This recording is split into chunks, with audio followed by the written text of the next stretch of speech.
Okay.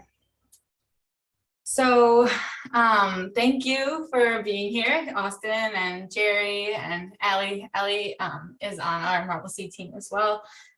This is one of the events for ASN Launch Week, and just a little about the ASN. It's a collective and farmer-led platform to build power in the organic and regenerative agriculture community.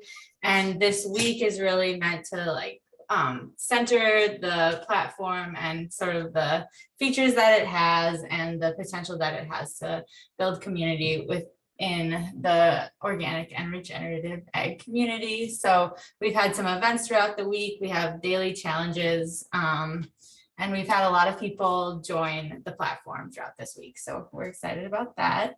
My name is Victoria. I am the Farmer Network Manager at Marble Seed, and I'm kind of managing the back end of the platform and reaching out to folks to get more people to join, all that good stuff. And so I'm one of the people organizing this week, and I also am available to answer questions just about the platform in general. And so, yeah, my contact information is on the platform on Marble Seed's website everywhere. So feel free to reach out to me. And this event is featuring Austin Frerick. I'll let him introduce himself because he has many titles and is an expert on many things, including agriculture and antitrust policy. But just a little agenda. We're gonna do a recap of the keynote talk that Austin gave at our organic farming conference this year. And then I'm going to ask Austin a few questions, and then if there's any questions from the audience, currently Jerry, we will answer those. So to get started, I'll have Austin introduce himself and then do the recap of the keynote. Yeah, thank you. So yeah, everyone, I'm Austin. I'm originally from Cedar Rapids, Eastern Iowa. Let me do a screen share. How do I do that again? Let me hope. Oh, share screen. I see it. You got it. And if you need more privileges to do it, I think it said host disabled. Okay, I'll make you a host right now. Okay. Oh wait, I should make you a co-host. 1 second.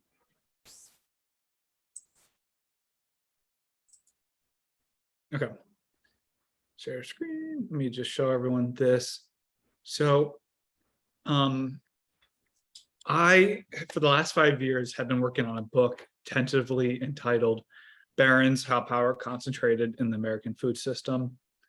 The book is tentatively, I keep saying tentatively because we're kind of ironing everything out, but it's scheduled to be published early next year. And so what I did for my Marble Seed keynote this past year was preview one of my barons, my slaughtering baron, JBS. They are the world's largest beef, the largest slaughterhouse that's ever existed before. And so the goal of my book is I kind of talk about 7 different barons in the food system. And with each baron, I kind of want to talk about a different key point in the food system of something I viewed as kind of critically important that went off the rails, or key point. So the 7 barons in my book are, the first one is Iowa Select Farms. They are the largest, they do about 5 million hogs a year. They're a big CAFA operator, truly just based in Iowa. And that my whole point of telling their story is to tell this bigger story of the corporate capture of Iowa. They're the largest political donor to the governor of Iowa. They basically captured the regulatory structure for industrial hog production.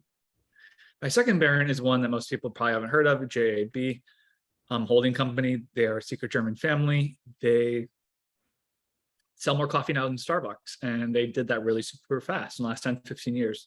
They bought up a bunch of coffee companies you probably heard of, everything from those little Keurig cups to Panera Bread, Krispy Kreme, Insomnia Cookies, Intelligentsia. Oh man, there's like 10, 15 of these different coffee companies they own. But basically their goal was they smashed together all these different coffee companies, make one big coffee conglomerate. And I'm using their story to tell this bigger story of antitrust in America. My third baron is Cargill. Cargill is the largest private company in America. They are bigger than the Koch brothers. It is still owned by about 100 members of this family, and I'm using their story to tell the bigger story of the Farm Bill, and kind of from its origin in the New Deal to what we have now is what I call the Wall Street Farm Bill, which is basically predicated on overproducing a few key commodities, and finding additional uses for them. As I said, JBS was part of my talk. You can check that out on YouTube, and I know that's linked to in this talk here. And my whole goal with that chapter is just to talk about workers. What I think is really interesting is both members of my family have worked in slaughterhouses, and I think working in the slaughterhouse is a really interesting idea from a worker standpoint. We saw what used to be a low-wage job in the jungle, and then through certain decisions we made as a society, we made that a middle-class profession. And then what we saw in the last few decades is systematic dismantling of those worker protections. And we saw this profession revert to its exploitative origins. So kind of my point with this chapter is like, we made a choice to elevate this job and then we destroyed it. But we can do that again. And we can do that for other jobs in the food system. My fifth baron is Fairlife, for all the dairy farmers out there. I'm telling the story of how Mike Consumer, I can never pronounce her last name right, so I'm not even going to try right now. How they helped create this branded premium milk product. They actually just announced yesterday the largest dairy plant in New England, kind of on the East Coast, they're constructing. I'm using their story to tell the story of the checkoff, kind of what went wrong with the checkoff. Then my sixth baron is one kind of going to shock people the most, is Driscoll strawberries. They dominate the berry industry. They sell berries in every single continent except Antarctica. Sorry, they grow berries, but what's interesting is they don't actually grow the berry. They do I call it the Nike model production, this like neo-colonial thing where they own the IP of the berry, but then they contract out the production of the actual berry. I'm using this story too to kind of talk about this right. I mean, they call this a Southern model.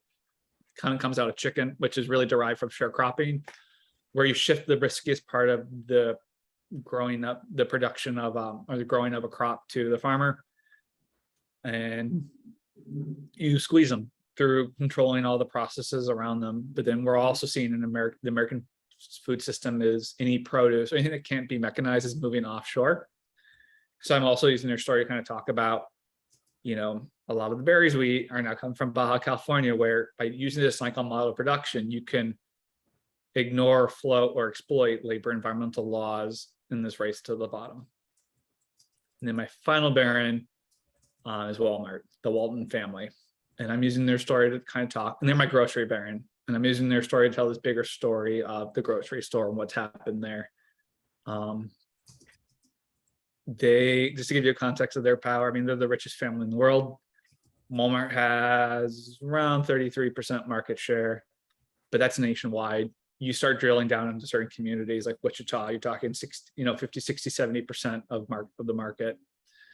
And just to give you a comparison, nationwide, their market share is the same as the number 2, 3, 4, 5, 6, 7, and 8 combined. And I'm using their story to and so what's really interesting, I didn't learn this until recently. This is my last baron I finished writing, is in the last 5 years, they've been in this like Goliath versus Goliath war with Amazon, and it's been centered in grocery. So Walmart supercenters grocery. This is shocking to most people. 60% of Walmart sales is grocery, and they use their supercenter as like their base of operation. So Walmart's building distribution centers on their supercenters. They're putting health clinics. They're putting banks into them. And so they're really building on the fact that, you know, we have to grocery shop. And then Amazon, on the other hand, bought Whole Foods, is trying to make these plays into grocery as they kind of fight, you know, as these two giants fight. And so I'm happy to talk more about that too at some point. But so those are kind of the 7 barons of my book. And my whole goal of writing this book is just like, let's have an honest conversation over where things are. Because to me, until we have that conversation, we can't move forward. But also understanding how a baron emerges, usually it allows you to understand where reforms are needed. And I don't know, I found this whole thing started because of an article I wrote in Vox about Iowa Stock Farms, of just how my home state, how did this pig farmer come to dominate? So yeah, that's kind of the overview of my book. And so if you guys want to see more of my talk on JBS, I know there's a link to it, just kind of overviewing that story. Thank you, Austin. Do you have any other slides to share, or should we shift back? I want to share one more slide. This last slide, it's so simple, and it's such an aha moment I had a few years ago. I've been very fortunate in my time at Yale to be able to sit in on business school classes. I'm not an MBA type, but so this, I love showing, like, so this is interchange near my parents' house, and what you see is, growing up, on the two top corners, in the bottom right corner, were all gas stations, and the two ones on the right always competed on price. So what you saw, if one lowered it by a nickel, the other one would come out with one of those sticks and lower it by a nickel.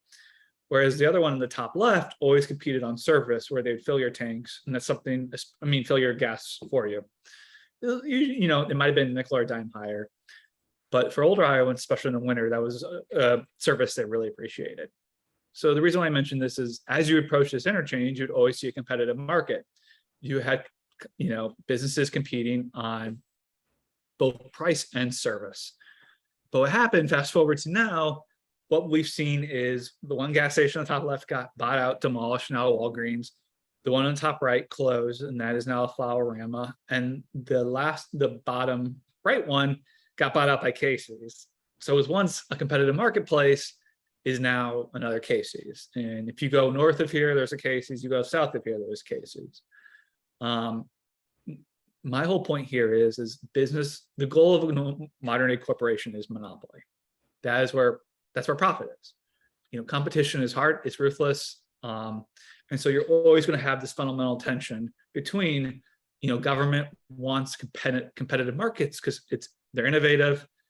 It's good for workers, good for farmers, leads to kind of all this great stuff, we've always been taught about. But then you have, corporations that are essentially trying to get to monopoly. So you have that inherent tension. And I don't know, I just think this is such a key thing to keep in mind. You're always going to have this yin and yang tension play out in markets as dominant actors try to double down on their dominance.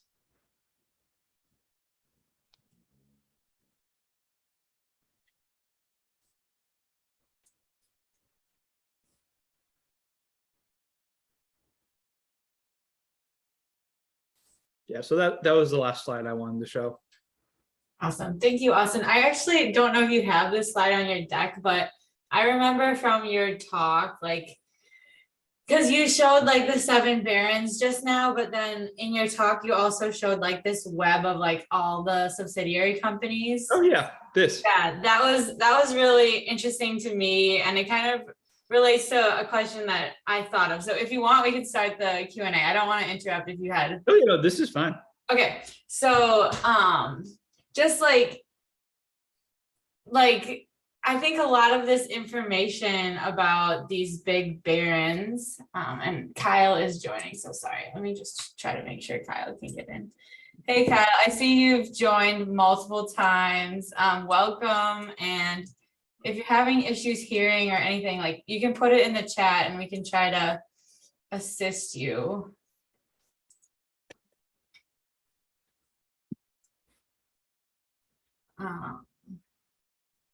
And yeah, so my question is kind of around there's a lot of deception, I guess, from the consumer end on, and now that Kyle's joining again.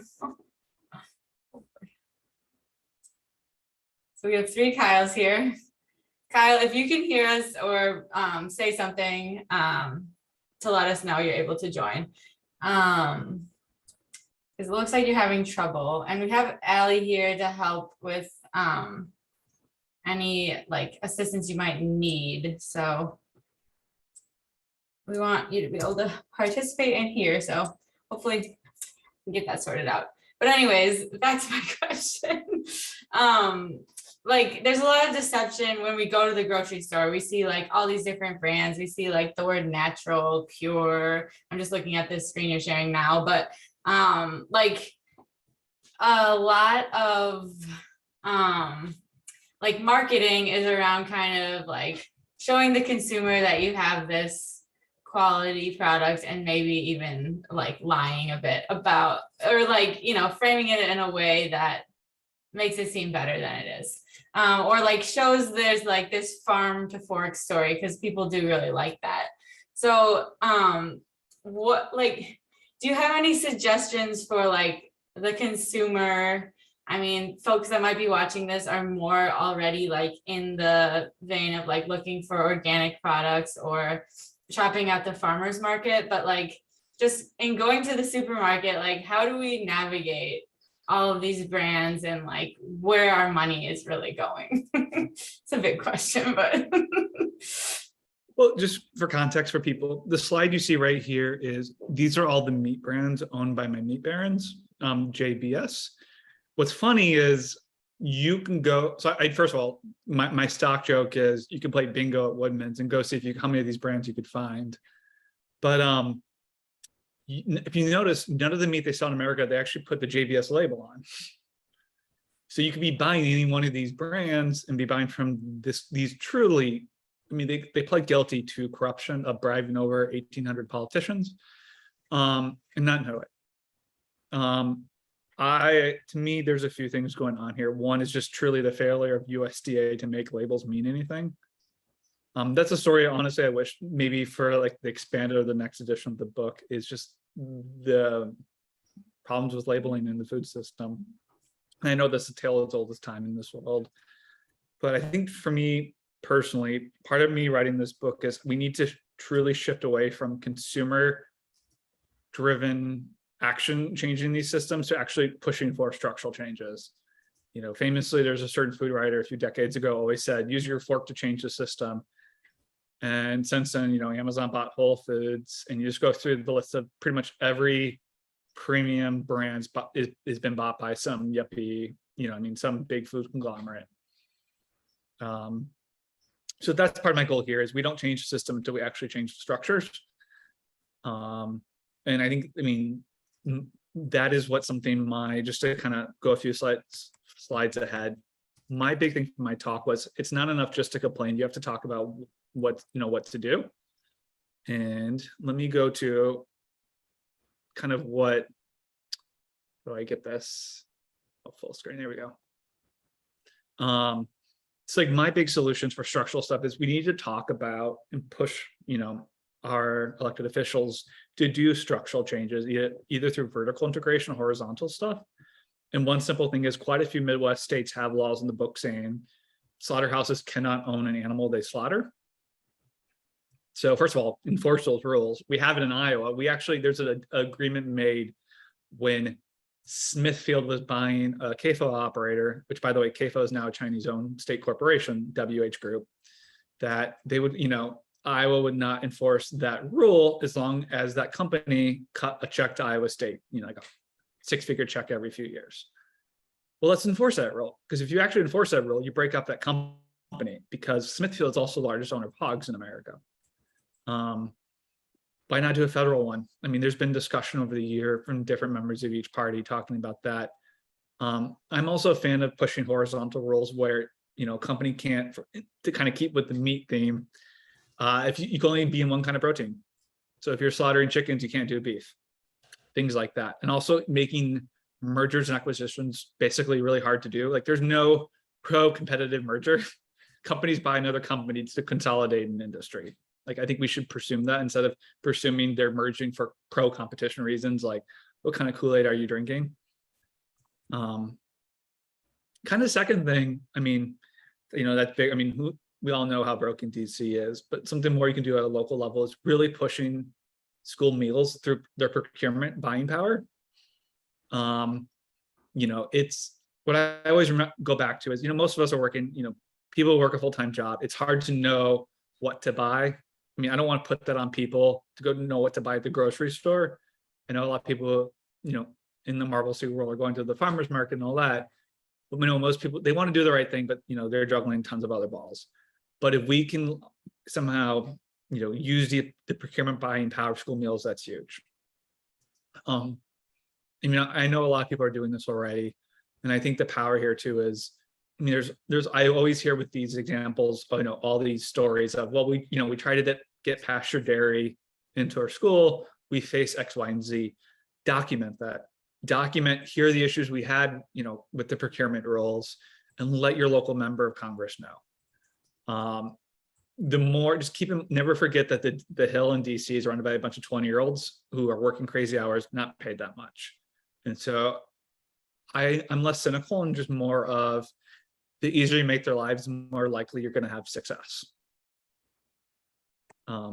Third is attorney generals. With a lot of this stuff, this fraud, this shenanigans, just, labeling, consumer protection, just let your attorney general know. This map was done before COVID hit, but Wisconsin, I know, has one person staffed full-time in antitrust. Encourage your attorney general to hire more. Have relationships with those people, especially for people, organizational members here. My fourth point is, I love this one. Journalist. When you see shenanigans, let journalists know. They're another kind of Hill staffers. They're moving a mile a minute and they're not paid that much. But hey, this is sketchy. If you ever read The Milkweed by Pete Harding, his news outlet always flags here's a product of Woodman's that's breaking X dairy law. Tell these stories. The story on the left was someone in Iowa. It's truly like Fargo, where they're taking pig CAFO bodies and just throwing them into a mulcher, throwing that on their land. And someone reported it, told a newspaper writer, the newspaper wrote it up, and then DNR investigated and find the person.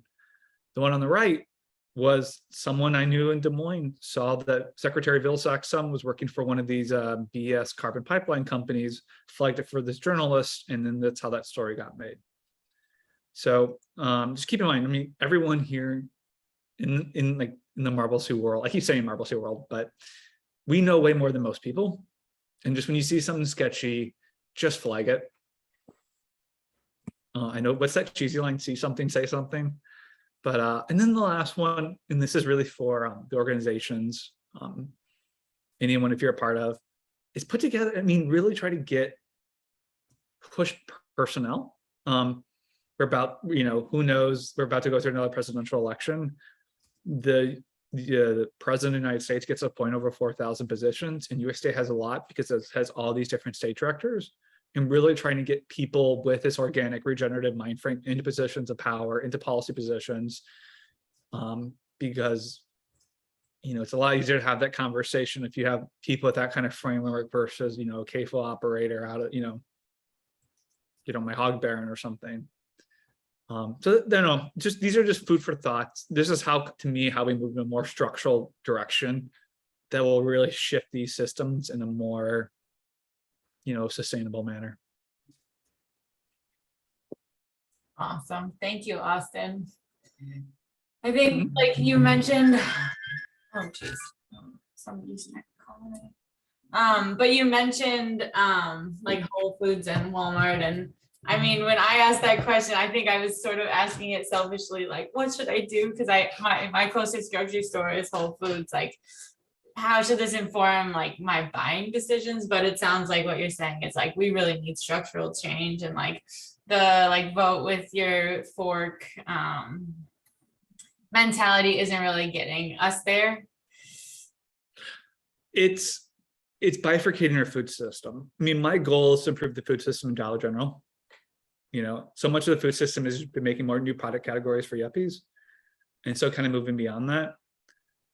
What's even I find so fascinating about grocery store is I knew a little bit about this because my dad used to be a beer distributor, and he always told me something called slotting fees. So a lot of the chip and pop companies, my dad used to distribute beer to gas stations. My grandpa was also a distributor and did grocery stores.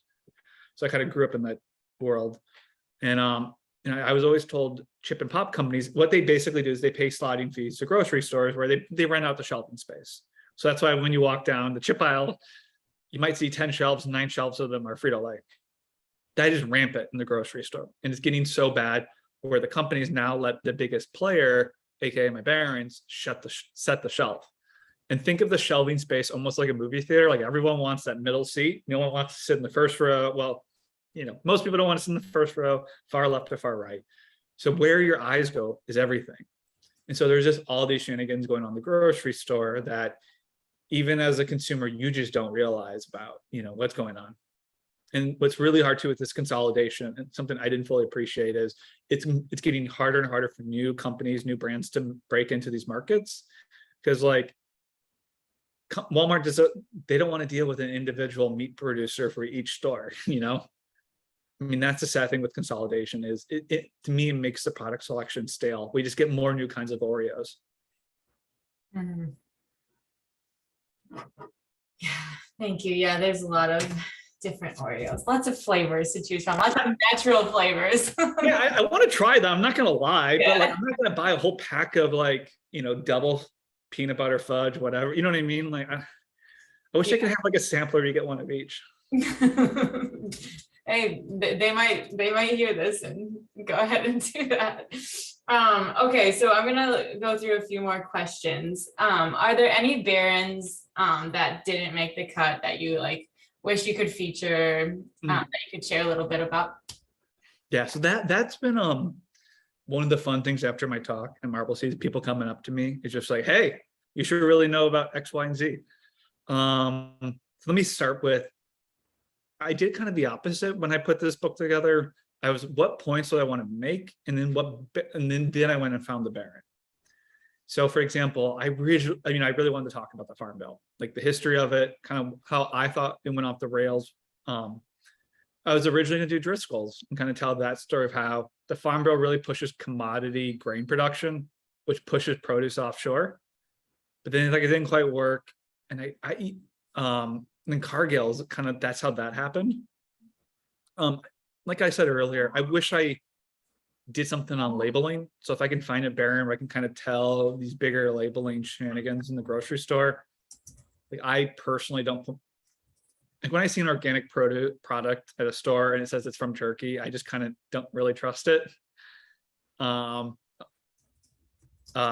like that's the story I wish I told. But then like there's some Barons that caught my eye where, I mean, there's clearly an egg Baron now. I think Cal-Maine is the name. I just saw someone said like 30% market share they have. I heard from several people at the conference that there's a northern Minnesota potato Baron.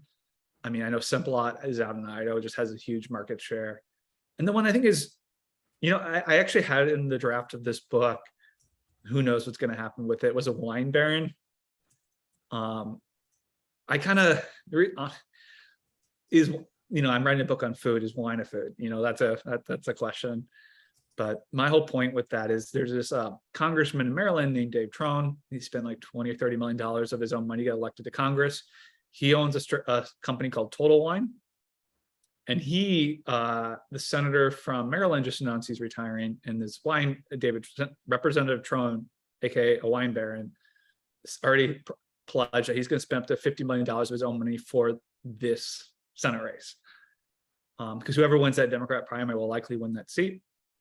And the reason why I wanted to talk about wine, which I find really interesting, given my dad and grandpa's background, and is alcohol's 3-tiered system.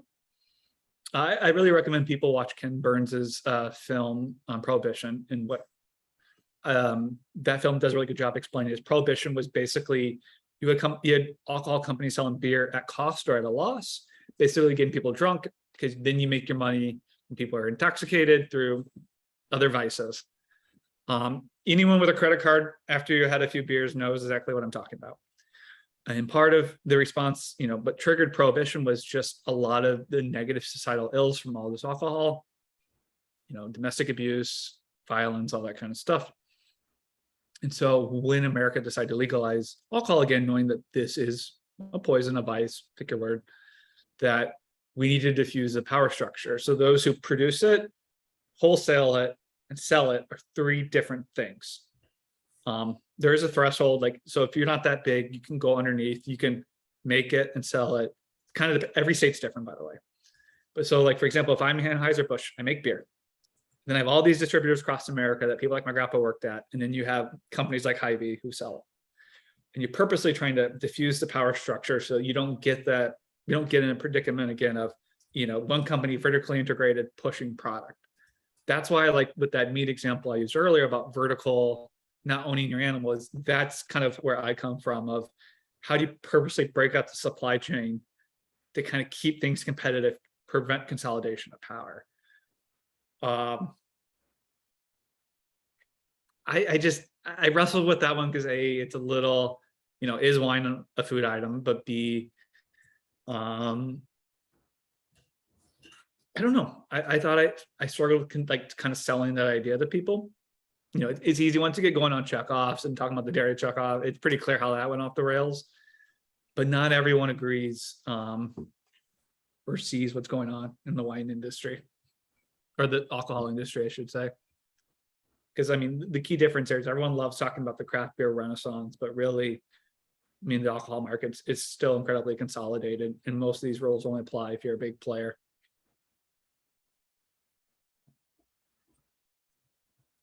Awesome. Thank you for those. And then what do you think about Vilsack's antitrust efforts? I like to compare Secretary Vilsack to Harold Hill of The Music Man. He'll tell you everything you want to hear. He doesn't mean any of it. So part of President Biden's competition order in the summer of 2020 was three big things for USDA. One was looking at seeds, the meat industry, and grocery. For seeds, it took Vilsack's USDA 2 years to write a report saying we need to study this more. We need more working groups, which is another way of saying they didn't do anything. I'm kind of, at this point, we know what to do. Whatever, I don't know. The meat industry, Vilsack's solution here to concentrated meat markets, which we just saw employ child labor, 13, 14-year-olds at a massive scale, hundreds of kids, like 100 kids. At 60 Minutes just did an incredible episode on it last weekend. JBS was featured. Let's throw money at it. Let's take taxpayer money and let's throw taxpayer money and deconcentrate this industry by financing new entrants. I have asked USDA officials, several of them, to name an example where that's ever worked. No one can provide me an example of that.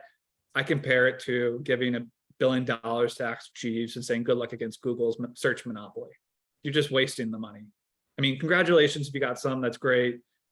But you're naive. Like, it's criminally naive to think JBS is going to give up market share to some startup thing. And most likely what you're doing is you're making another premium product. You know what I mean? And then going to the grocery store, I actually got organized a conference for USDA on grocery store competition issues. To my knowledge, they haven't acted on any of them.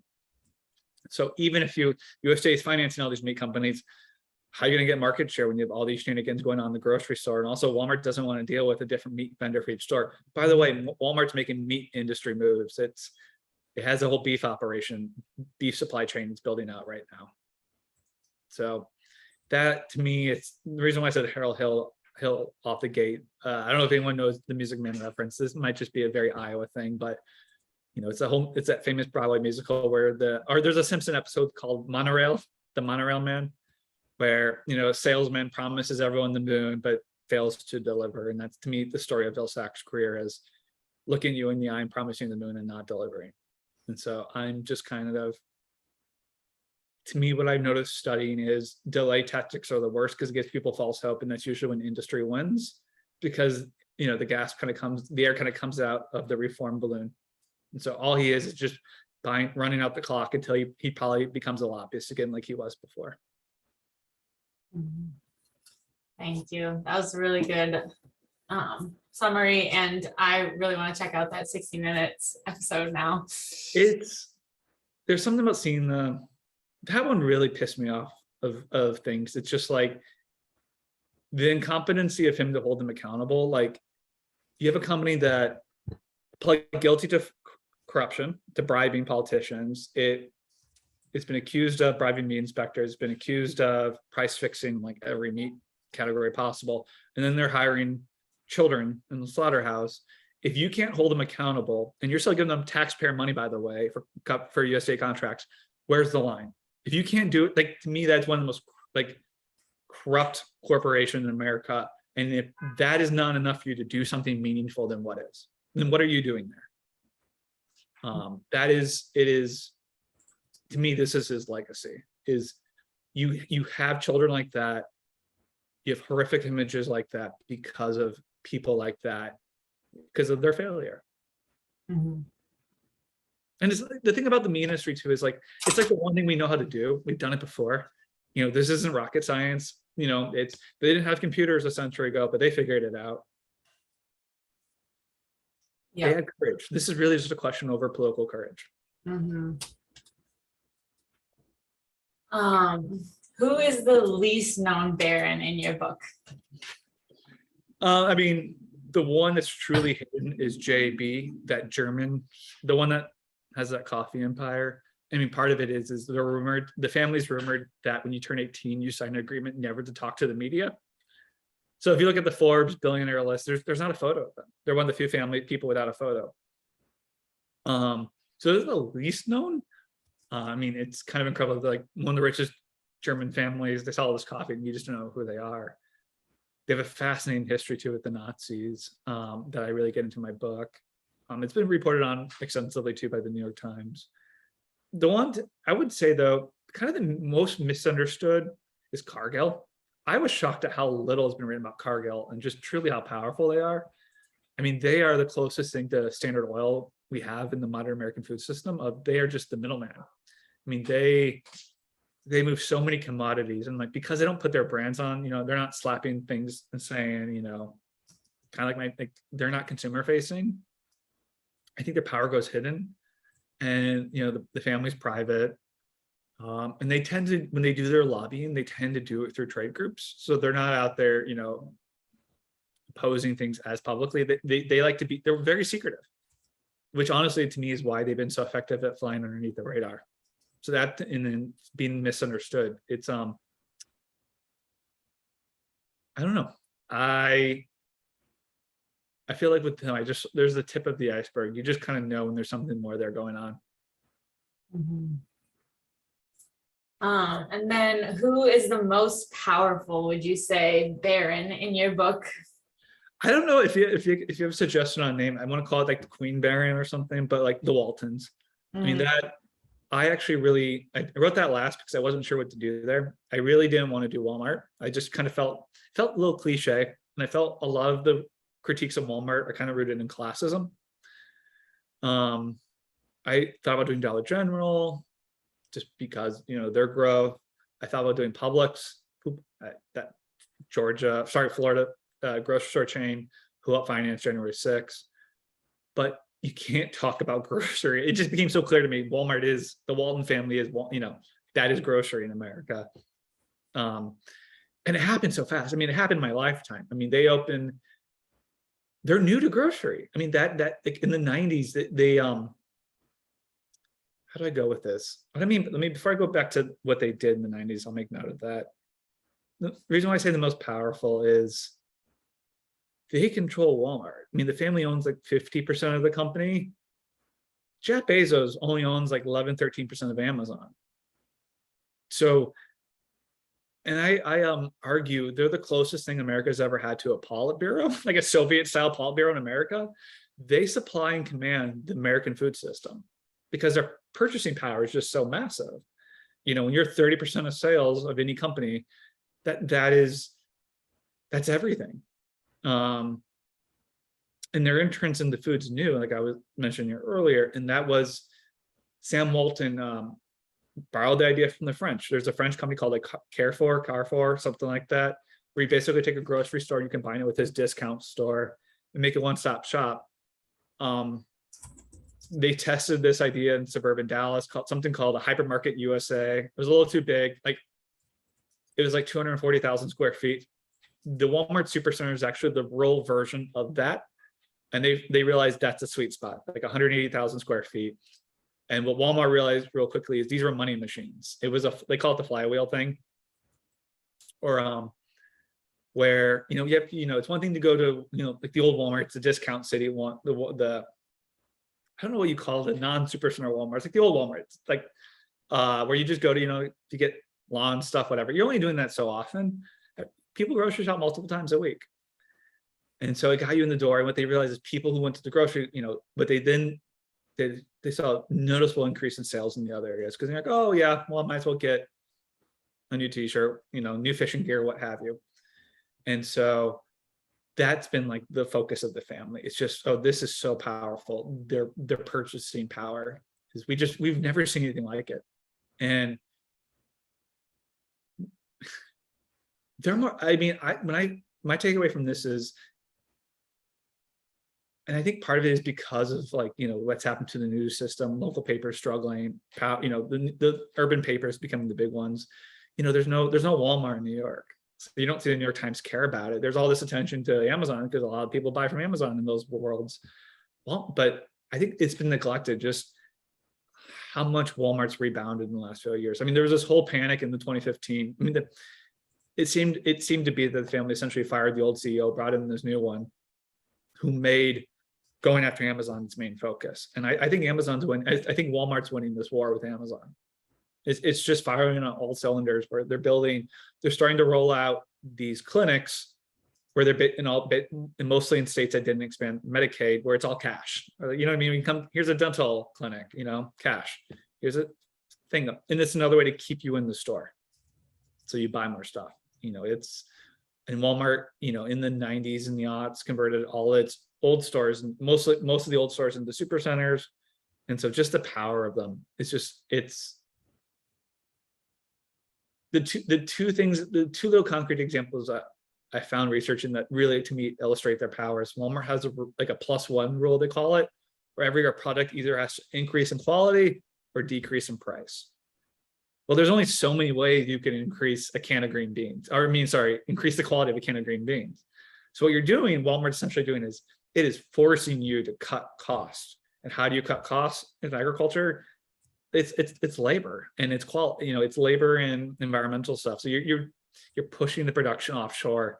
You're pushing the use of children in the production system. You're pushing the use of very sketchy environmental practices. And then, like, for me personally, I mean, I prefer to go to estate sales and garage sales because stuff is just made better decades ago. I mean, the quality of stuff in Walmart is just atrocious. You buy a spatula and it starts rusting after a few uses. So yeah, I mean, I can talk. Oh, sorry, one more Walmart little factoid. I find this so fascinating. I had a lot of fun reading a lot of Arkansas business press because that whole northwest corner of Arkansas is like the hub of Walmart. It's a hub of retailing in America. And so the news outlets, they're really focused on covering that ecosystem because every supplier, if you're supplying to Walmart, you have to have an office near Bentonville.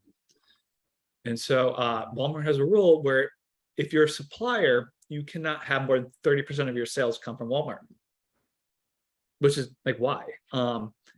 It's because Walmart realizes for most of its suppliers, they lose money or it's a break even because Walmart's such an aggressive vulture. It's so hard with you when it comes to the transaction where it puts its supply chain at risk if too much of your sales come from Walmart. So that's why it's forcing you to get 70% of your sales elsewhere.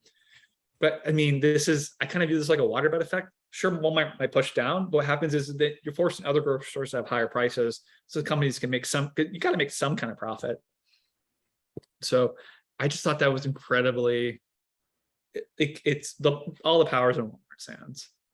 And it's something I know a lot of food companies deal with is, sure, you might get volume sales, but you're at their mercy. Like the power dynamics here are so skewed. Mm-hmm. Well, I just have a quick comment and I'll ask one more question, but like from your discussion on Walmart, I'm from a small town in Wisconsin and it's 3,000 people in like Northwest Wisconsin. And we go to Walmart like the year before I graduated from high school. And my town is like 3,000 people. This was a really big deal. And it has attracted a lot of people to the county and like just to our town from the county and the, like, I would say even like tri-county area. And it was like the first stoplight in our town came because Walmart came, and like the parking lot in Walmart is always like so busy with activity. And then everything else in my small town where I'm from is just like dead and dying. And my dad is actually a small business owner. He's an optometrist in town. So like we were really grateful just on like a personal level that Walmart didn't bring an optical to town, because that would have changed everything for my dad. But like, yeah, I just totally relate to what you're saying about how like Walmart has like totally changed the rural landscape in this country based on my experience with my town. And like now the grocery store, the only other grocery store in town, they really are suffering. They've like changed hands so many times in the past 10 years. And like their produce section isn't as good as Walmart's anymore, just because like their sales weren't as good. So now they just don't have as good of products offerings. And it's like, well, they just got a new owner. So they keep having people come in and try to make it work, but the competition from Walmart is just like so strong. So we'll see what happens there. You hit on, I mean, that's something, I had an aha moment too, just in he's a retired professor at Iowa State. He documented the entrance of Walmarts in Iowa in the 80s and 90s. Like, I'm just like you. I remember when the first Supercenter opened by us. Like, it was a big thing in town, and like we went to it. You know, it's just like they joke. I remember when the first one opened, they called it a mall without walls. But what we see, I kind of look at 3 different eras of Walmart, and what this academic shows in the first one, the retail one, where before grocery was included, was just like he documented in Iowa what happens when a Walmart opens. And what you see is basically all the retail sections of Walmart, the men's clothing, all that kind of stuff, all those retail things fall apart in the town. But what you pointed out as a key thing though is what happens is the county that gets the Walmart gets the sales. And so it basically becomes like, you know, people start driving in from X amount of miles away. So their area falls apart, but also anything that has a competing area to Walmart in that town falls apart. But if you happen to be a restaurant near the Walmart, you know, it's like a booming business as the sales consolidate. And what's interesting about grocery, then the same academic, sorry for the sirens, followed Walmart's interest in the grocery is, here's the thing. When Walmart comes to town, you don't buy more milk, you're buying the same amount of milk, you're just shifting your purchases. So it's more consolidation where, you know, all this other stuff, sales you did elsewhere, different stores became a one-stop shop. And so for me, I think what's really interesting is Walmart enters this new phase. It's basically stopped building supercenters. It's flat. But what it's doing, one could argue they saturated, you know, they've built so many markets. They've infilled them a little bit with these things called neighborhood markets. But what now it's doing is it's adding all these other things onto supercenters. It's adding on a Pink. It's adding on a healthcare. And here's the thing. You know, most people only have one checking account. So, you know, I mean, what are they further consolidating? What is this one family in Arkansas further consolidating? And, you know, I mean, at some point, all the economic activity in these rural communities can be occurring on the premise of one family. And I think just a really small example of their power that says so much is during COVID, Walmart implemented a rule where when it ordered something, you had to deliver 97% of that order on time, or else you would face like a fee. That's certain, like they would ding you on your sales. That's why Walmart, like when COVID hit, they would have toilet paper, but that local grocery store near you won it. And that is just a giant, you know, that is just pure abusive market power dynamics right there. And it's just, you see how it further entrenches their dominance in the space at the expense of everything else. And you don't see that, you know, money circulating in rural areas. You know, it's what, I mean, the story of these barons too is what used to be solid middle class livings where, you know, power concentrated into one baron and everyone else became a low wage worker. I mean, you see it with hog production, industrial hog production in Iowa. These were independent family farms that spent money, circulated that money in their local community. And now it's been replaced by people making low wage jobs in a really awful production model that's awful for the animal, awful for the worker, awful in every facet possible. Also, it makes a really crappy product. I mean, that's like the untold story of this barren era of the food system is how low quality all this stuff is. When your berries are coming from Baja California, it's, it's just not good. What you're breeding a berry for at that point is durability and not quality. Yeah, awesome. Thank you. Yeah, what you mentioned, like it's basically like a mall without walls, and that just brought up the image of like, yeah, especially in the winter in my town, it's like the place where people go to like meet up, walk around because it's so cold outside, and like it's one of the main like social gathering places too. It's very bizarre. In high school, that's where you go. Like you go look at the betta fish. You go look at like that's just what you did. I mean, it's that's the sad thing is like I think in a lot of rural communities now, this is the town square. Downtown died. Newspapers are struggling. Like this is the social space. If you want to see people, it's and,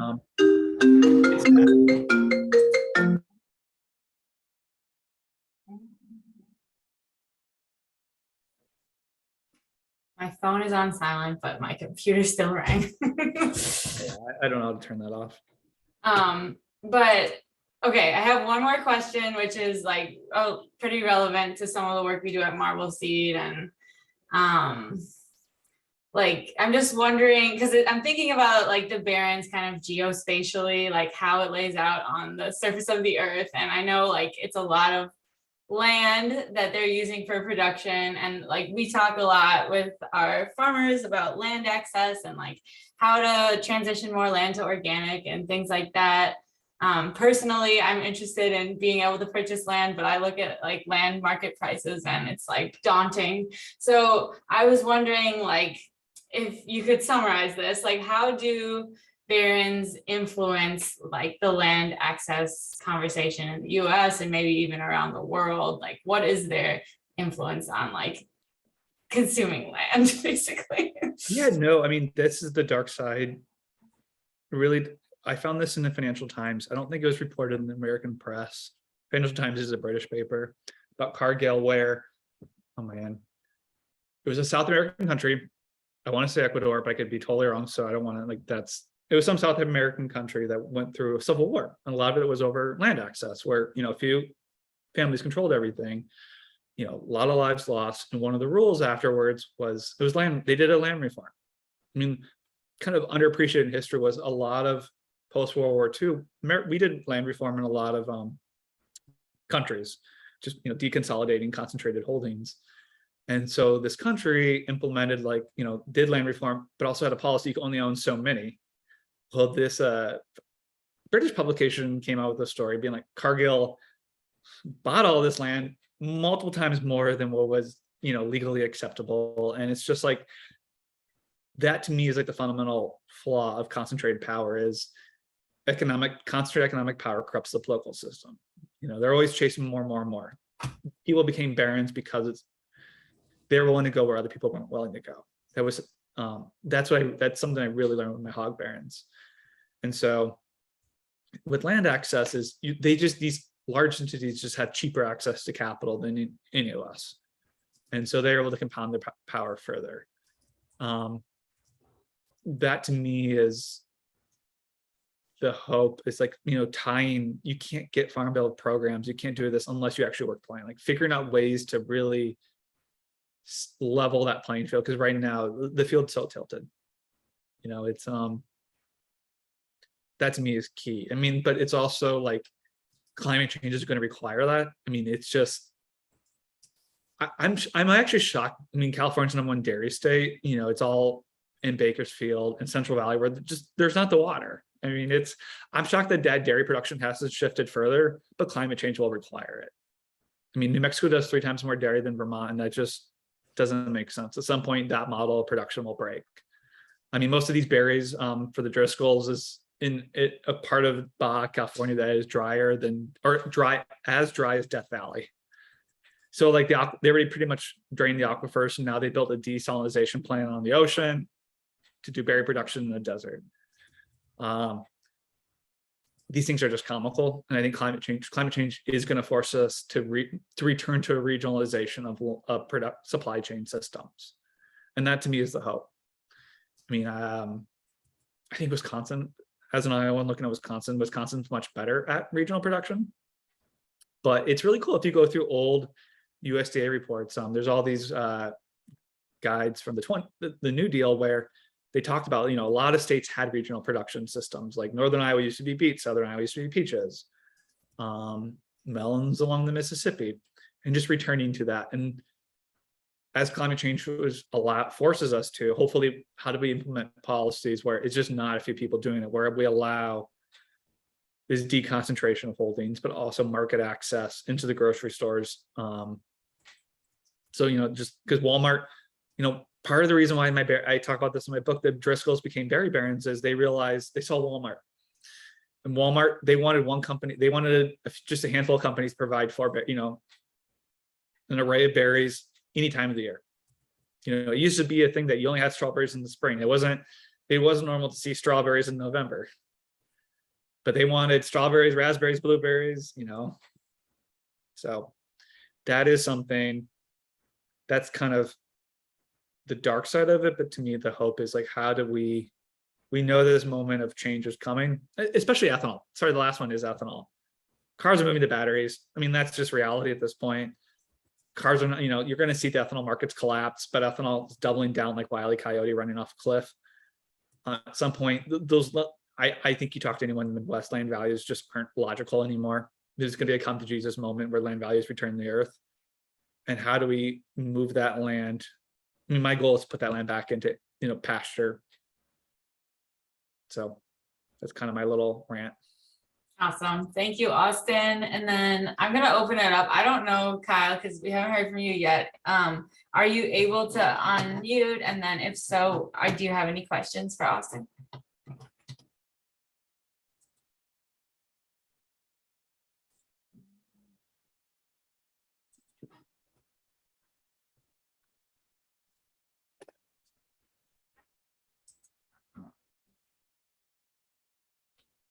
It looks like from my back end, like the microphone is not showing next to your name. So that probably means you're not able to use your mic. So that's okay. There we go. We can see you, Kyle. Yeah. Maybe your microphone's not working. You could add questions to the chat if you see it and are able to.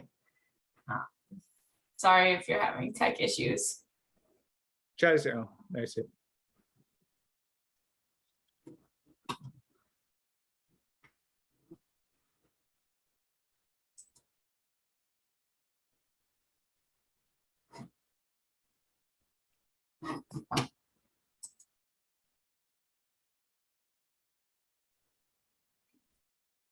And we have Kevin joining us as well. So we'll see if we can get in and ask some questions. Kyle, one other possible workaround is if you have like a different web browser software, like I'm on Firefox. I know Chrome would work. I don't know if you're on Safari, but I know like yesterday someone like switched from one browser to the other and it worked better.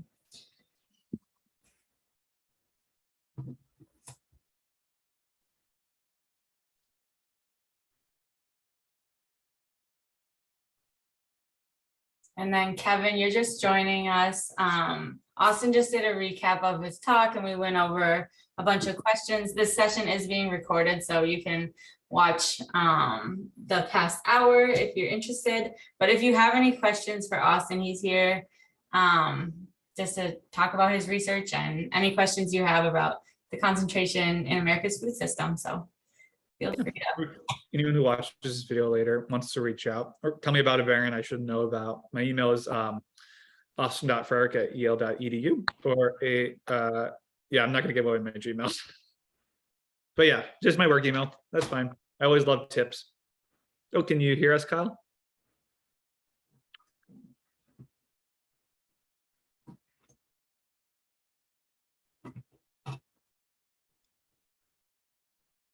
And Kevin, you're on mute in case you're trying to talk. I know you're off mute for a second.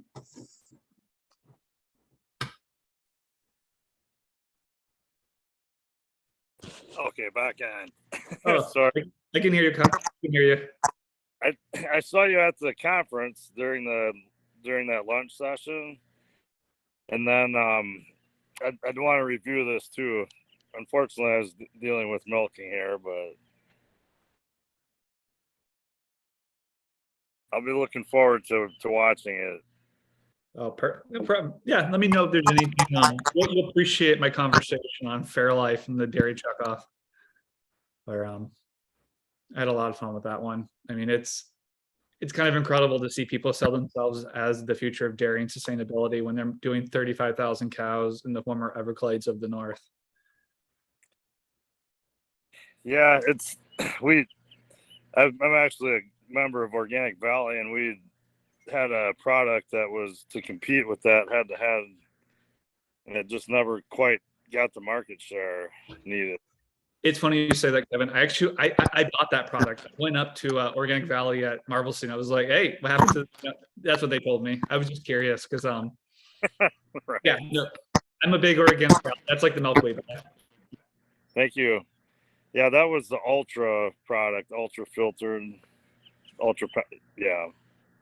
I just like to drink it after a run. That was kind of my logic. Well, and a lot of good news. There's more studies showing that rehydration is better with the milk product and water. So it's definitely valuable. What's funny? This is a little digress. When I've been doing the dairy chapter, I have people. I do a little blind taste testing. I have people try Fairlife,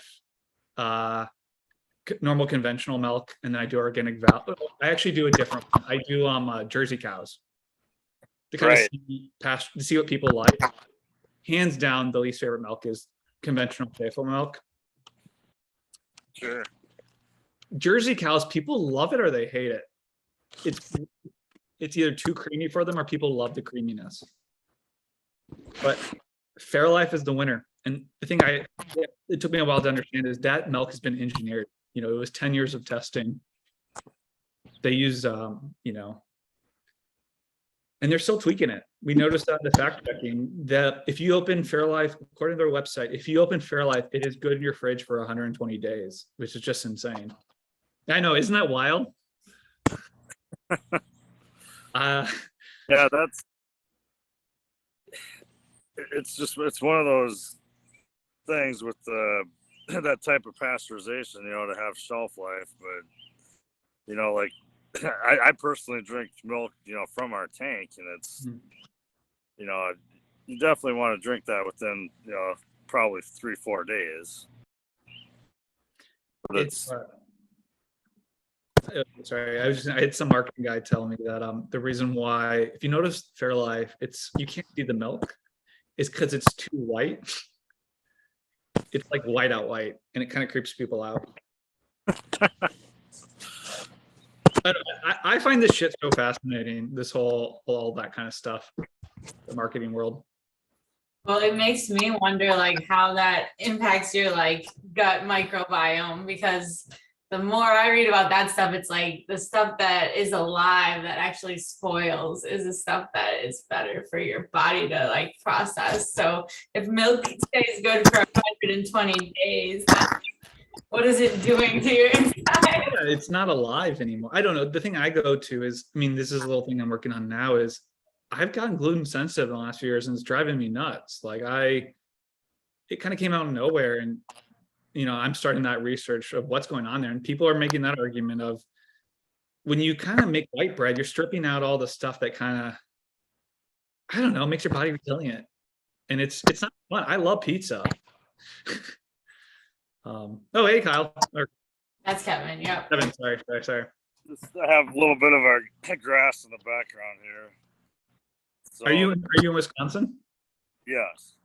Which part? I'm in the Northwest. It's pretty much into the Northwest. Bayfield? Okay. Not quite to Bayfield. Right. No, I'm slowly learning my Wisconsin geography. Kevin and I are actually from only 30 minutes away or less. Spooner or where? Right on the line, Clare and Wausau, if you know where those are. Yeah. Yeah, just a little north of that. So. Okay. No, it's the Farmers Union let me use their they have an extra apartment in Chippewa. And I wrote most of the dairy chapter there in November. I'm familiar with that. It's that upstairs in the shoe factory. Yeah. I literally was in the upstairs and I kind of loved it. I was just kind of by myself all day. And like I kind of love Woodman, so I'd go to like Woodman, just buy a bunch of shit. It's a good it's a really nice refurbish, and they're gonna do like a farmer's kitchen there. Yeah. Restaurant. So I like Chippewa too. I like those old kind of brick downtowns, that kind of, it has a good core to it that a lot of suburban cities just don't have a soul. Yeah, there's still quite a bit of like small manufacturing also around Chippewa, and a lot of high tech, computer industry too, surprisingly. No, it's you can still afford a good American life in that area. Like that's what blew my mind. Right. Like, it's so clear Eau Claire right now. Eau Claire, sorry. I just want to pause because Kyle tried to join again. I see on a different user. Allie, could you explain how to turn the audio on from the integration, just in case he can Yeah. it up? So what I had to do was at the bottom of my screen where I can see everyone's video, on the left, the far left, there's like it looked like a little headset, and then you click it and it should turn your mic on, and then it turns into a mic. It turns from a headset to a mic. So that's what mine looked like over here. Oh yeah, sorry Kyle if it's not working. I know you've tried to join like 5 times now, so we really appreciate it.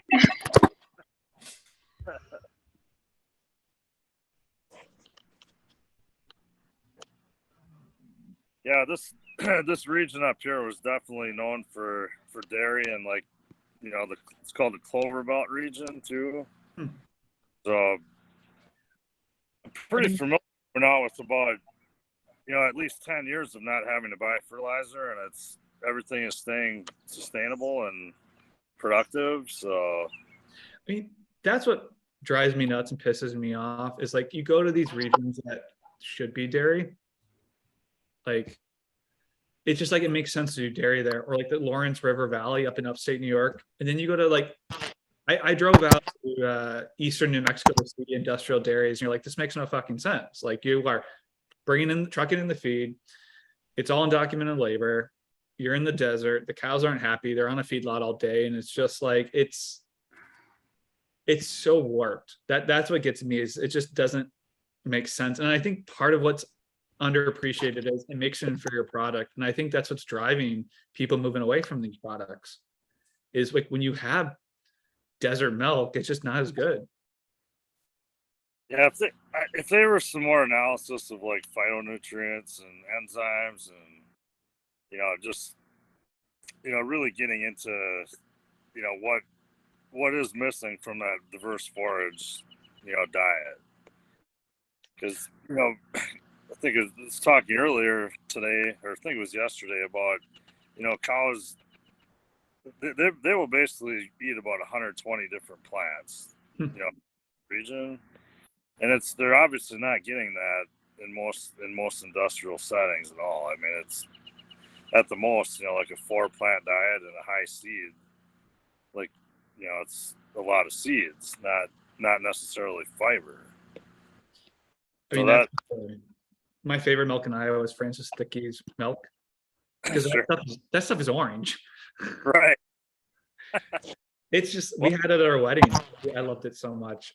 It's just high omega-3 fat ratio, and it's got like pretty high in like there's been study of that. I know like Benbrook has research on that, if you've seen it.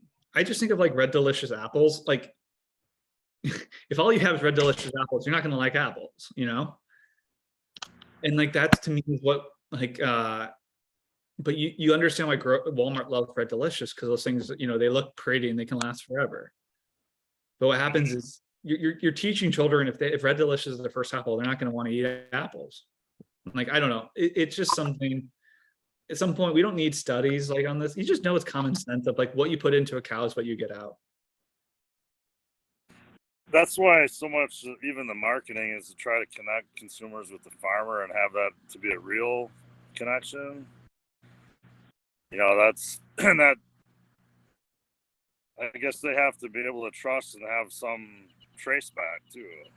But I mean, that's half the reason. Like, I know where I am in the US, if I buy organic Valley, I'm fine. And it's one of the few brands where it's a co-op. You know what I mean? I'm not buying. Some of these brands have been bastardized because some big conglomerate owns them, where you just don't know. You know, you see the corners getting cut where they're just not the same anymore. I mean, my favorite is Horizons. This whole, buying direct from a farmer's market or from a farmstead or CSA, that's really a cool thing. That's really wasn't around 25 years ago. Not anywhere like it is now. Yeah. Oh, it's fun. We yeah. No, it's I mean, you gotta it's to me, this stuff is all cyclical. You know, we had robber barons before. That's half the reason why I like talking about robber barons is people have known we dealt with them before. They're kind of cartoonish at some point. Like one of my barons, I gotta be careful. I don't want to give away too much. You know, I mean, you start exposing their bullshit, and it's just comical. It's modern day barons. What? Modern day barons, or from the? No, modern day. I mean, they're just as bad, and if anything, they're more ridiculous. I mean, the Walton family has dumb money. I mean, it's, I think that family has a $250 billion, which is just like, how do you can't even get your head around that. Sure. Yeah, that's just been a whole. I mean, when you look at the sustainability of shipping all that product, across the Pacific all the time, back and forth, and I want China to be successful, but it's just I can't imagine it's really all that efficient in the long run to be shipping all that. It's all. I mean, it's aggressive language, but Iowa's basically being destroyed to feed China. I mean, that's Americans aren't eating more pork. It's our production, because we're willing to cut all these corners, destroy our communities. It's cheaper to make pork in Iowa than other places. So at some point, I don't know. You're right. Like the shipping, the oil cost of moving pork halfway across the world doesn't make sense. And the dirty secret of these robber barons is, it's one thing when you have thousands of families in Iowa doing hogs, that's a voter base. When it's one man, you don't. If more and more people keep moving to Des Moines, the political power shifts. So that's like, I mean, you see it. I think Wisconsin politics are fascinating for that reason. Yeah, Wisconsin's always been had a really progressive history, really on both parties, quite realistically, but it's gotten a bit more partisan in the last 15 years, obviously, but. Yeah, I mean, you guys, so much of the New Deal came out of Wisconsin by the Republican Bob LaFollette. Unemployment insurance, just like all this great. I mean, that to me is the beauty of America, is a few states try something, then you nationalize it. I mean, like marijuana is the most easy example, but you're like, that's the hope here is you're seeing a lot of states do paid leave, all this progressive free school meals. Like what a great political idea. And people love it. I mean, politically, it's such a win-win. New Mexico just did it, I saw.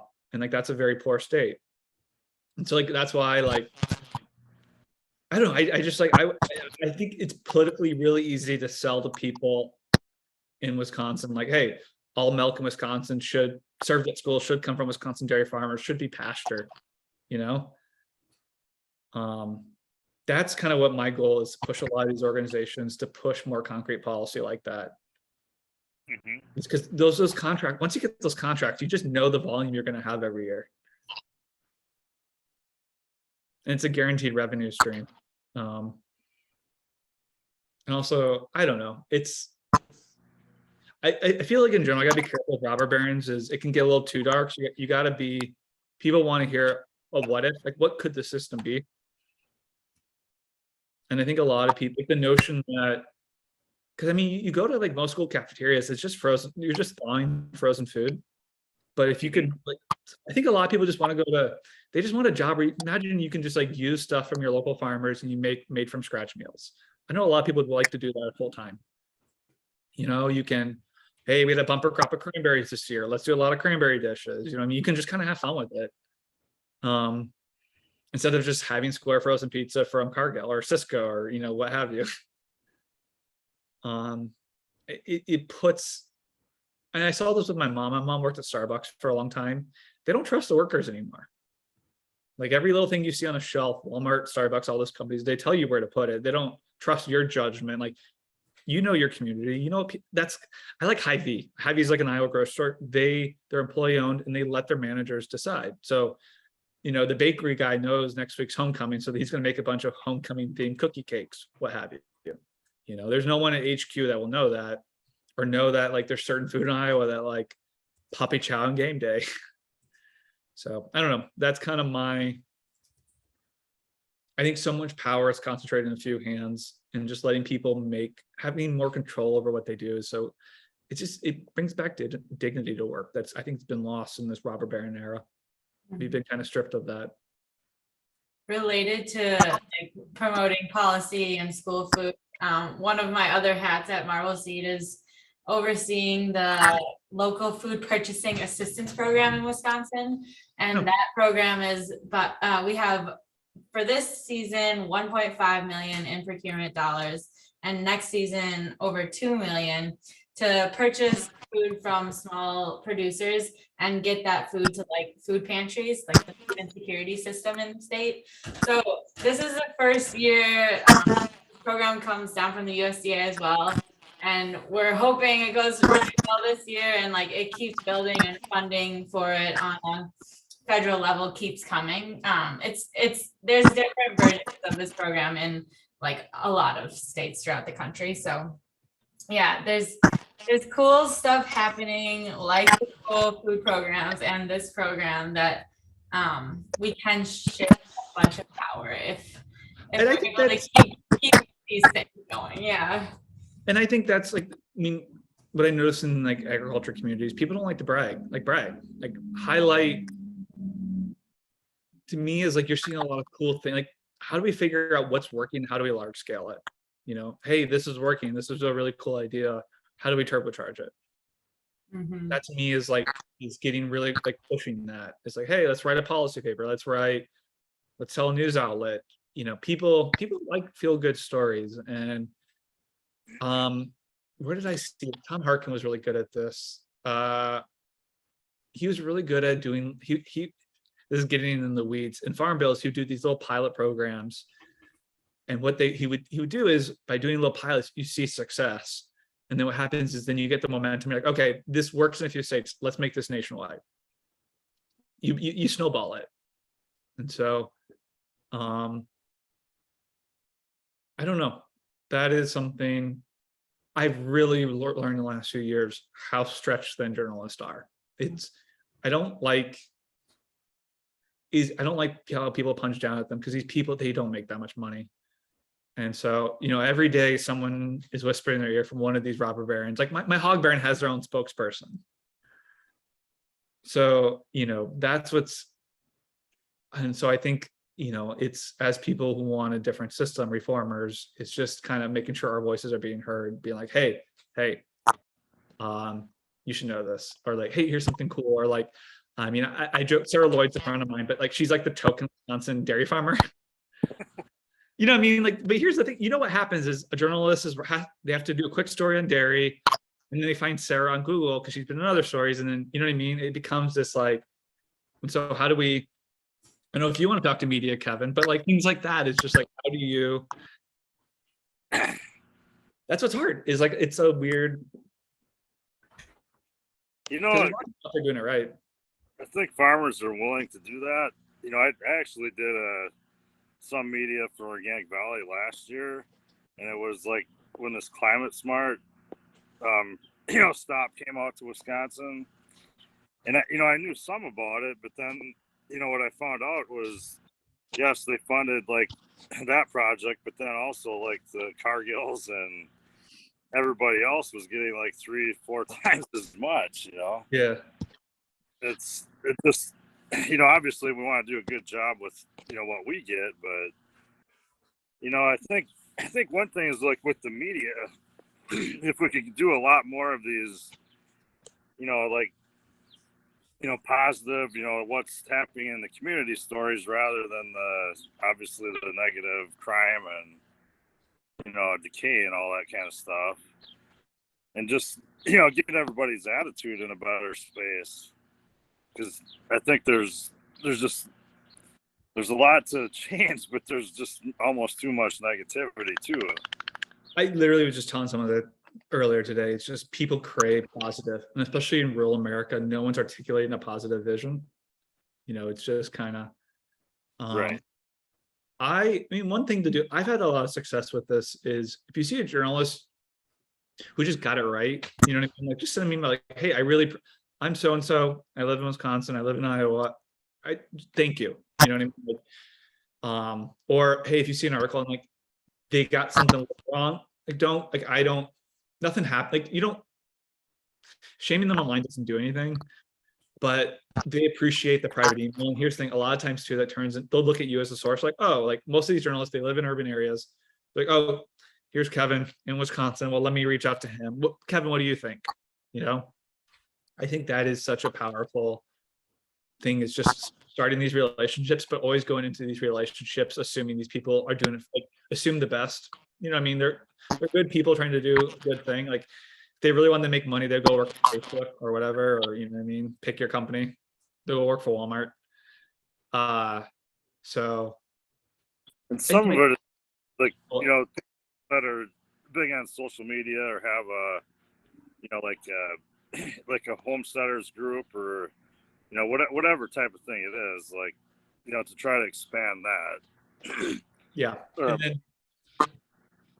And I know a lot of people that in these worlds that do the right thing don't like to talk about themselves, but just figuring out how do we, I don't know, that's like a thing of mine. I just tell journalists, hey, this person over here is doing something real cool. You have to go try this. You have to go do that. There's I don't think she was at the conference this year, but there is a woman in Iowa, Western Iowa. She owns a restaurant called Milk and Honey. I cannot pronounce her last name. They made their own distributor because Cisco wouldn't take them. So a lot of the farmers in Western Iowa, it's basically the big distributor for Omaha and Des Moines for, you know, local food. I just think she's an incredible story. And I was pitching a journalist hard of like, you know, there's a way to do a story on distributional access a lot of farmers, family farms face over the consolidation with Cisco. But this is also a positive story because this person's doing it well. Like, they're building a thriving restaurant in a small town that people love. How do you, like, you know, it's a way to talk about a problem people face, but do it in a positive way. If here's someone doing something about it for the greater good, like here's a hero, and just kind of holding up these heroes, the people that are trying to problem solve. Because here's the thing, once it's kind of like a snowball, once you do that story, other people see it, you know, maybe in a perfect world, then they get some, you know, they become the state director for USDA, or they become, you know what I mean? Like that's what you want. You want someone with this framework and positions of power. And part of it is just spotlighting them. How much of the public do you think knows that, you know, the majority of restaurants are like a Cisco or, you know, like a national distribution like that? I don't think the public, I think that's one of the most underappreciated monopolies. I only know it because my mom used to have a bakery when I was little. So like, I grew up going to those trade shows. I think most people can tell that most diner food just not what it used to be, because it's all, I can always tell in a diner Cisco because it's the same shit. Right. It's heat and eat stuff for sure. Yeah, it's heat and like it's hard because it's kind of like Cargill. It's really hard to put a spotlight on a middleman because it's rarely do you see the Cisco name on things, you know. It's and again, it's like we don't know their full dominance, you know. It's kind of USDA, you know, you don't see reports where USDA goes, well, I mean, I hear rumors that they basically have carved up the country. Certain regions are Cisco, certain regions are blank. You know what I mean? They kind of have like an old-fashioned cartel agreement, but we don't know. I mean, the one little example I love to use is, so like grocery stores, like scanner data, that stuff is sold on Wall Street all the time. Mhm. Everything you check out, you buy. I mean, I got it for my dairy parent. Someone leaked to me. I know the sales of every month nationwide of Fairlife, every project, every size, whatever. With that data, I can tell you the market share for every milk company in every single state. First of all, once people start hearing that, like, you know, one company controls 85, like P. Hardin did a paper at my conference last year. One company has 85% of the milk market share on the East Coast. That's like, you know what I mean? What a story. Why doesn't USDA do this? Like, we have the data. USDA could tell this, right? But they're not. You know, it's I don't know. It's to me, so much as we just don't realize how bad until we don't know how bad the problem is, because that's intentional. These companies don't want you to know, so they make it hard. They pressure USDA. LSAC wants to be a lobbyist again, so he's not going to do anything edgy. So, Us, you know, just on a side topic, you know, if you know a lot of about, you know, dairy inside that you're willing to share and write about, I mean, we're personally looking for people to write columns, because the Pete Hardins and Joel McNairs and that type of thing, they're getting a little bit up there in age, you know, and we need a generation that knows that inside. oh, I'm gonna have fun with this dairy chapter. I think this one's gonna be my consumer Mikulski or something else. You're right though. I mean, we're losing the old guard, and Pete knows everybody's buried. I mean, so much. I'm very indebted to Pete. Pete's a friend of mine. Mm-hmm. He told me everything. He really helped me understand all the shenanigans, telling me, hey, you need to look at this 1998 Milk Week article I did, you know, just but you're right. We're losing them, and that to me is one of the scariest things here is we're losing institutional knowledge. So and, it's you know, but from a farmer perspective, you know, we were pretty activists like in the 90s, and it, you know, at that time there were enough co-ops that we could exert some farmer pressure on them. Now it's really so like privatized. Yeah. And you know, we do have some standout co-ops yet, and that's, you know, one reason that I'd really like the co-op model. But people need to know that, because I can just say I have neighbors just up and down the road that went in with a certain private buyer that paid a little, like maybe 5 or 10 cents more per hundredweight, and that they're the ones that eventually 10 years later were just giving people, like, you know, like a 2-week notice that we're not going to come and get your milk anymore. And then their own dairies. So, you know, they were not in the interest of the local farmers at all. Yeah, no, and that's why I think checkoffs are one of the most corrupt things in the dairy world and the food world. Is so much of the dairy press, especially, they live off checkoff money. And so it's so rare to see honest conversations over this stuff. I mean, the milkweed is to me the exception. Mm-hmm. It's a lot of these industrial dairy publications, they make the money off the checkoffs. Like, that's, people don't buy subscriptions. Like, when you lose all these dairy farmers, you're losing your subscriber base, so you got to pay the bills somehow.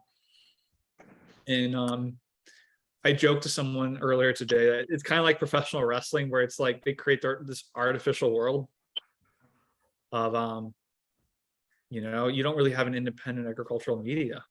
You know, you have a lot of these papers that used to cover it like crazy just don't, you know, I mean, in Iowa, Des Moines Register is a fraction of itself. You know, it used to have a whole agriculture section of the paper. That's gone. They barely have one reporter. When she retires, they'll probably lose her. And so you're just, to me, there's so many stories we don't know. I mean, I saw that he helped me. I'm being really cagey here because I just have to assume someone might watch this video, what have you. But I was shocked once we started digging how much we found. It's just like, I mean, to me, it wasn't even that far below the surface. And this was someone who he was under consideration to be Secretary of Agriculture under Trump. You know, he wasn't a nobody. He was a very prominent figure. Him and his Mike and Sue. You know, some national magazine called them the rock stars of the dairy industry. And it's amazing how they were able to create their own reality for so long. And it's just like, I mean, when you fundamentally think about it, their dairy farm is south of Chicago on the interstate between Indianapolis and Chicago. And to be frank, you really shouldn't farm that land. It's old swampland. It's Everglades. The only reason why they were able to buy it, I'm told, was on the cheap because it would be a failed Chicago airport that never happened. But when you drive around, I'd never seen this before. We're in the Midwest, where you drive around the CAFOs are in the middle of the corn, and all around the cornfields are actually canals because it's so low to the ground, and you know all those waterways are, you know, rated red by EPA. They're all polluted. It's wild. It's I spoke with someone who's lived next to it for most of her life, and you know, for a long time, no one farmed it. It was just, she used to ride her horses there. It was just, you know, I don't want to say prairie, but it was just grass.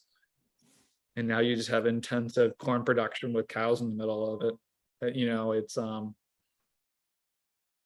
surreal, it was pretty heartbreaking to, like, I was on a tour group when I toured their CAFO with a school group, and these kids will think it's normal to have cows inside all day in a warehouse.